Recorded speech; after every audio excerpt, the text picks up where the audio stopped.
maybe just to share our experience when we launched a food delivery in Rockwell, the ticket cost 1,000 pesos. And some groups are even buying a seat to watch food delivery in one cinema, 5,000 pesos per seat, just to watch food delivery. So having said that, I think it's also about positioning the film and really speaking to the market, to your market. Of course, Rockwell happened serendipitously.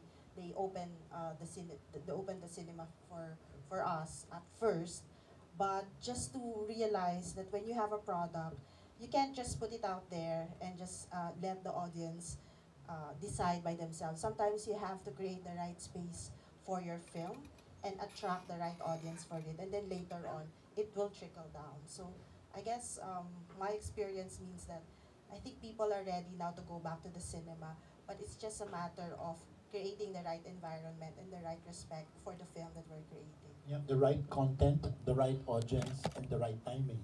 Okay? Yes. Okay, before I move on, Tito Gerald, I'd like to hear what you Nasa post pa pong. oh, nasa post. I think he's composing the score. Literally.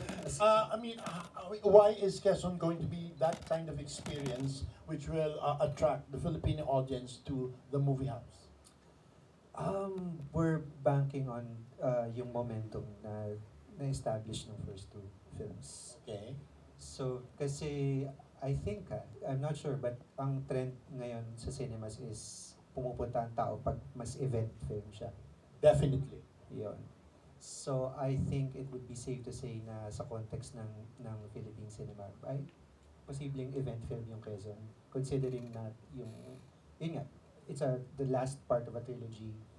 And yung pinanggalingan nung Henry Luna was like huge. Goya was budget-wise huge. So ayun, we're hoping na that's enough momentum and goodwill and curiosity. Kasi so far sa online, marami namang excited. So.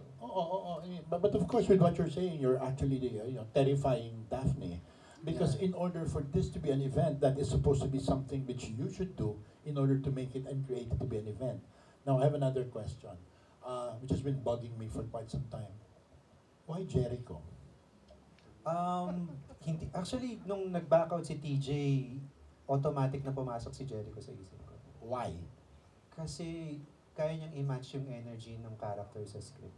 Siya lang yung naisip ko na kayang-kaya. Wala nang ibang second choice after. No, kasi when I think of Jericho, nakikita ko surfer dude, no?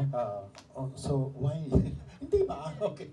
Yeah. Why Jericho? Because I'm very impressed because even the kind of not naman impersonation but the kind of how he similarly looks like Quezon. It's really about the energy, to be honest. Okay. Kasi kahit nung mga rehearsals namin, even with nung pumasok si Benjamin Alves sa rehearsals, pinagtabi ko silang dalawa and then we made sure na yung energy na nagma-match sila sa energy.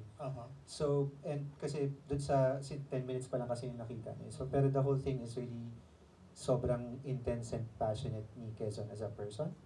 So, Echo was very much capable of and what really intrigues me right now is what is important is the intensity and the passion